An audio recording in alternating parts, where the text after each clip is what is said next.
goortu waa 1 Luulyo 1960kii waa maalmihii ugu farxadda badnaa ee soo maray taariikhda Soomaalida waxaynu u jeednaa 1 Luulyo 1960kii ay midoobeen labadii Soomaaliyeed muuqaalkeena maanta waxaynu ku eegi doonaa 26 Juun 1960kii ay waqooyiga qaateen xornimadoodii ayna ka qaateen gumaysiga Ingiriiska iyo koonfurta oo ay qaateen xornimadoodii 1 Luulyo 1960kii ayna ka qaateen gumaysiga Talyaaniga sidoo kale waxaynu ku lafaguri doonaa muuqaalkeena maanta xornimadoonkii u soo halgamay Soomaaliya si ay u noqoto mid xor ah ku soo dhawaada muuqaalkeena maanta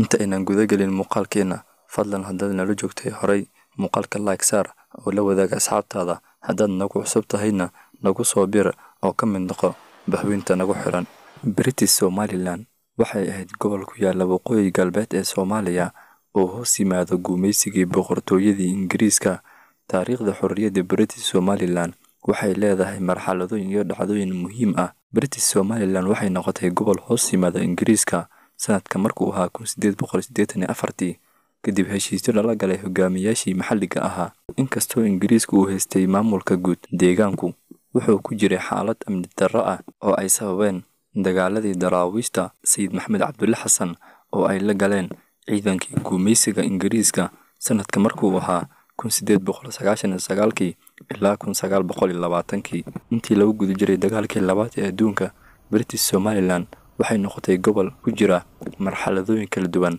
markii ay ciidankii faashiga ee Talyaaniga ay gacanta ku dhigeen sanadka markuu ahaa 1940 ka hor inta aysan dib ugu soo laabanin gacantii Ingiriiska 1940 Juun 1960 British Somaliland waxay si rasmi ah ugu xorowday boqortooyadii Ingiriiska waxayna noqotay jamhuuriyad madax bannaan muddo kooban kadib maalmihii xorriyadda xafladda lagu qabtay Hargeysa waxaa ka mid ahaa in calankii cusbaa ee Soomaaliya ee la saaray kadibna la dejiyay calankii Ingiriiska Somaliland iyagoo hogaamiyaashu ay ku dhawaaqeen xornimo buuxda kadib markii ay xoroobeen dadkii reer British Somaliland waxay muujiyeen rabitaan xooggan oo ku aadan inay la midoobaan walaalahooda Talyaani Soomaaliya si loo helo dowlad Soomaaliyeed oo madax bannaan waxaa jiray dareenno qoto dheer oo ku aadan midnimada dadka Soomaaliyeed ee ku kala maqan dhulalka Soomaalida shirar iyo wadaxaajoodyo kala duwan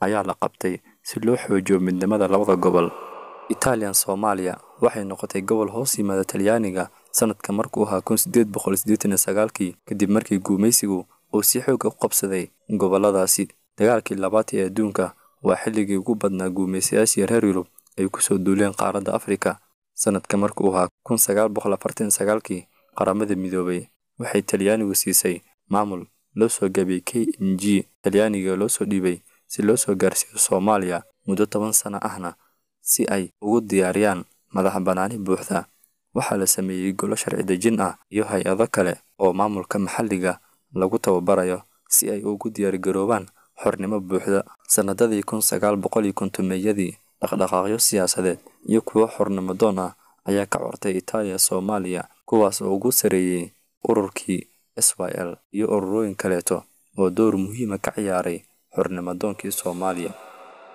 1 Luulyo 1960kii Italiya Soomaaliya waxay si rasmi ah ugu xorowday Talyaaniga waxayna noqotay jamhuuriyad madax bannaan maalinkii xorriyadda waxaa la taagay calankii Soomaaliyeed oo laga tagay magaalada Muqdisho kadib markii ay ka xoroobeen Talyaaniga waxaa si rasmi ah u midoobay goboladii koonfureed iyo kuwii waqooyi waxayna dah qaadeen xorriyaddii kadib waxa ay keentay dhaqaalo iyo bulsho la kobciyo iyadoo la sameeyay adeegyo kala duwan sida waxbarashada caafimaadka iyo kaabayaasha dhaqaalaha dowladdii cusbeed waxay ku dadaashay sidii loo dhisi lahaa wadooyinka dekedda iyo garoomaha diyaaradda si loo kobciyo isku socodka iyo ganacsiga ummadda Soomaaliyeed meel walba ay joogaan haddii aynu yar milicsano dadkii u dhaqdhaqaaqi jiray xornimadii Soomaaliya waxaa ka mid ahaa Sayid Maxamed Cabdulle Xasan haddii aynu wax yar ka dhahno sida taariikhyahanadu ay sheegaan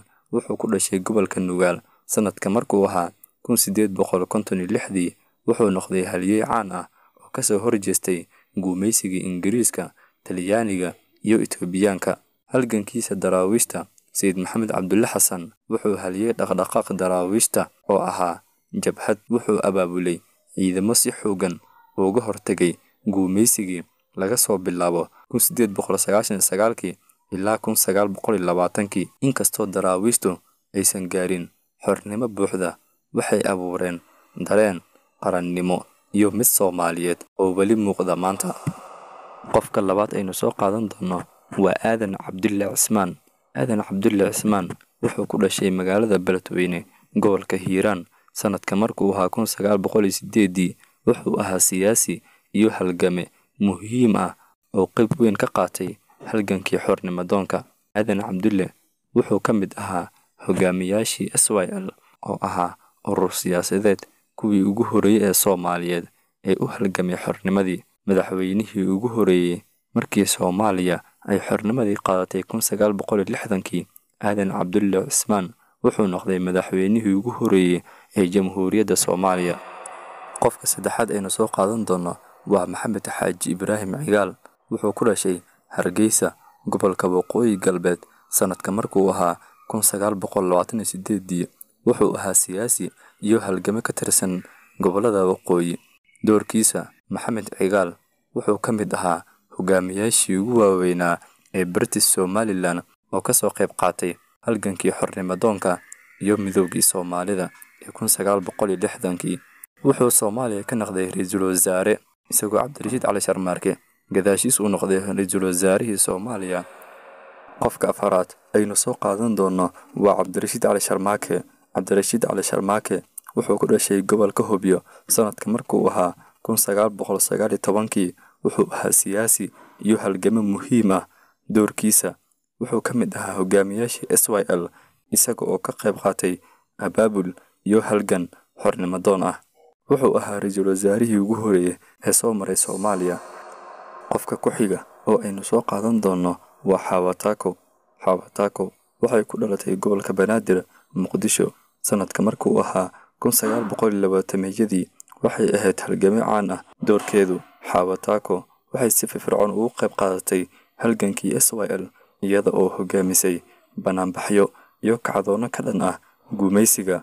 Xaawo Taako waxay ku geeriyootay intii lagu guda jiray banaanbaxyo ka dhacayeen Muqdisho, sanadka markuu ahaa 1948, iyadoo la dagaalamaysay gumaysigii Ingiriiska iyo Talyaaniga. gabagabadii iyo gunaanadkii muuqaalkeena daawade, haddaan ku weydiiyo su'aal: maxay yihiin casharada laga baran karo midoogii labadii Soomaaliyeed? sidee loo horumarin karaa midnimada iyo wadajirka ummadda Soomaaliyeed? sidee loo xoojin karaa dhaqaalaha ummadda Soomaaliyeed si loo abuuro fursado shaqo oo dhalinyaradu ay ka faa'iideysan karaan? intaas waxaynu kusoo gabagabeynay muuqaalkeena maanta aynu kaga hadlaynay midoogii labadii Soomaaliyeed. fadlan daawade, haddii aad nagu cusub tahay nagu soo biir. haddaad horey noola joogtayna muuqaalka like saar oo la wadaag asxaabtaada. aad baad u mahadsantihiin. waxaan idinkaga tegayaa muuqaalkan muuqaalkiisa kaleeto. sidaas iyo nabadgelyo.